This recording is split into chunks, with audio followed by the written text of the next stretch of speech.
Have you ever left a Dr. ES appointment feeling more confused and anxious than when you walked in?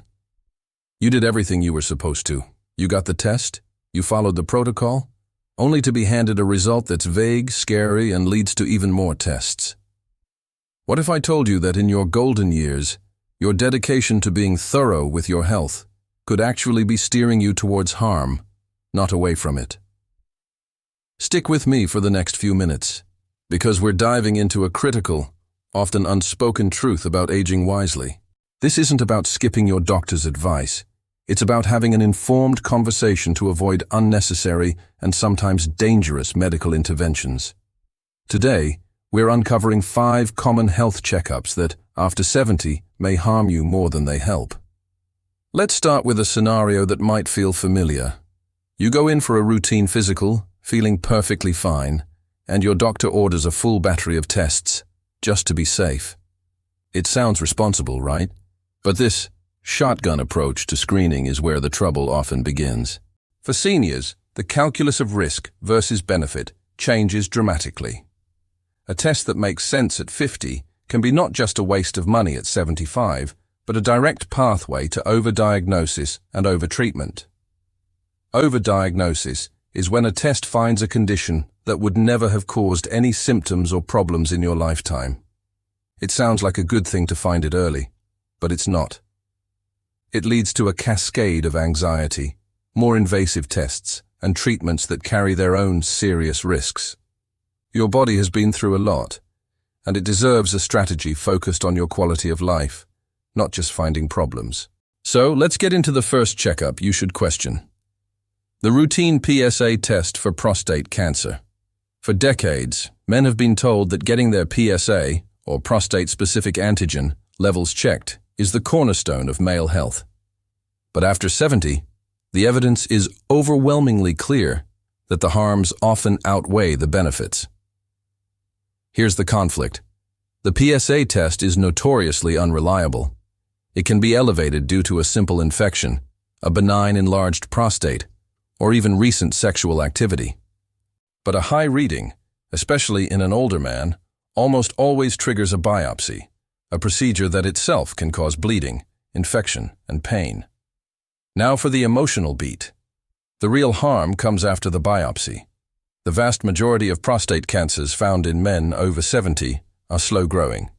They are so slow that they are far more likely to die with the cancer than from it. But once that cancer is diagnosed, the pressure to treat it is immense. Treatments like surgery and radiation can lead to lifelong incontinence and impotence, all for a cancer that likely never would have harmed you. According to a landmark study by the U.S. Preventive Services Task Force, PSA-based screening results in small or no reduction in prostate cancer-specific mortality for men over 70 and leads to overdiagnosis in up to 50% of cases. Source: Screening for Prostate Cancer, U.S. Preventive Services Task Force Recommendation Statement, JAMA Network. So, before you automatically get that PSA test, have a conversation with your doctor about your individual risk and whether knowing that number is truly worth the potential life-altering side effects. If you're finding this eye-opening, just wait. The next one affects millions of women and is one of the most common screening tests in the world. Make sure you're subscribed to the channel, because we're pulling back the curtain on routine medical practices you thought were set in stone. The annual pap smear. Ladies, you've likely had pap smears your entire adult life. They've saved countless lives by detecting cervical cancer early. But here's the crucial transition. After a certain age, if you have a consistent history of normal pap smears, the risk of developing new cervical cancer plummets.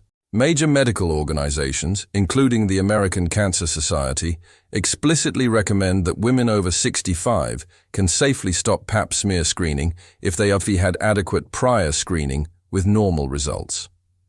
Source: American Cancer Society, Guidelines for Cervical Cancer Screening, cancer.org. Why? The goal of screening is to catch pre-cancers and very early cancers. Cervical cancer is incredibly slow-growing, often taking 10 to 20 years to develop.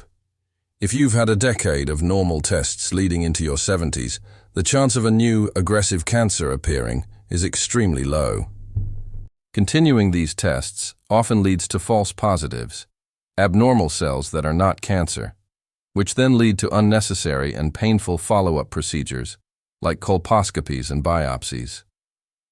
It's an anxiety-inducing process for a threat that has largely passed.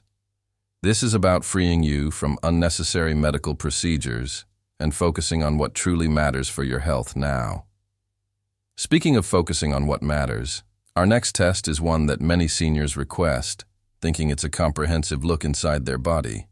But it's a classic case of finding problems you're better off not knowing about. The whole-body CT scan for peace of mind. You've seen the ads, take control of your health, get a full-body CT scan, and find problems before they start. It sounds so empowering, but for a senior, this is arguably one of the most dangerous self-referred tests you can get. The core of the problem is radiation and incidentalomas. A single full-body CT scan delivers a significant dose of radiation, which itself increases your lifetime cancer risk. But the bigger issue is what the scan finds. These incredibly sensitive machines pick up all sorts of tiny nodules, shadows, and cysts that are completely harmless and are a normal part of an aged body. One study found that over 40% of people undergoing CT scans had at least one non-cancerous incidental finding. Source: Rates of incidental findings in whole-body CT scans in trauma patients, Iranian Red Crescent Medical Journal. But here is the stake. The moment a radiologist sees a tiny spot on your kidney or a shadow on your adrenal gland, you are now on the diagnostic conveyor belt. You'll need more scans more often with more radiation.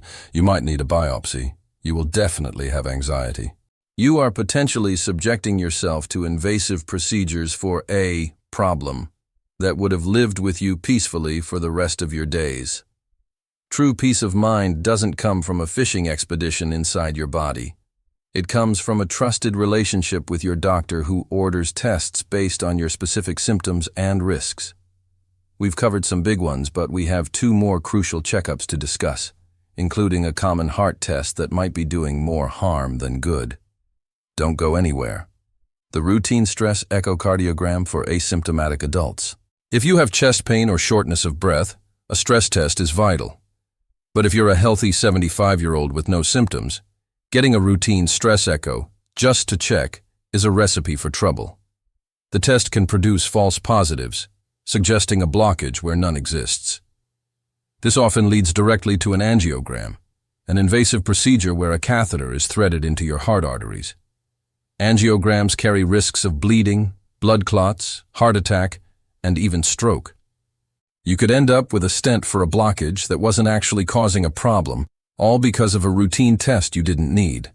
The focus should be on how you feel, not on a potentially misleading test result. And finally, a test that seems so simple, but can lead to a major decline in quality of life. The universal vitamin D screening. Vitamin D deficiency has been a hot topic for years, but routinely screening every senior for it has led to massive overtreatment. The evidence for widespread vitamin D supplementation in healthy, asymptomatic seniors is surprisingly weak. Major studies have shown that supplementing with high-dose vitamin D does not prevent fractures, falls, or improve bone density in most older adults. Source: Supplemental Vitamin D and Incident Fractures, the New England Journal of Medicine.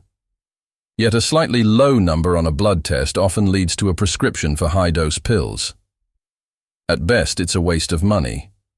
At worst, it can lead to toxicity, causing high calcium levels, kidney stones, and confusion. For most seniors, a daily walk in the sunshine and a balanced diet provide all the vitamin D they need. So, what's the takeaway from all this? It's not to ignore your health or defy your doctor. It's the opposite. Your new mantra should be, conversation before commotion. Your role is to go into your next appointment and ask the smart questions. Doctor, why are we doing this test? How will the result change my care? What are the risks of a false positive? Given my age and overall health, is this test more likely to help me or harm me? Become an active partner in your health. Advocate for a strategy that prioritizes your vitality, your independence, and your peace of mind. If this conversation empowered you, if it made you see your health in a new light, then do me a favor. Share this video with a friend or family member over 70. Let us start a movement of smarter, more thoughtful healthcare for our golden years. And of course, if you haven't already, subscribe to the channel and hit the bell. We're here to give you the clear, honest information you need to live your best life, at any age. Remember, living longer isn't the only goal. The goal is living well. Take care of yourself, and we'll see you in the next video.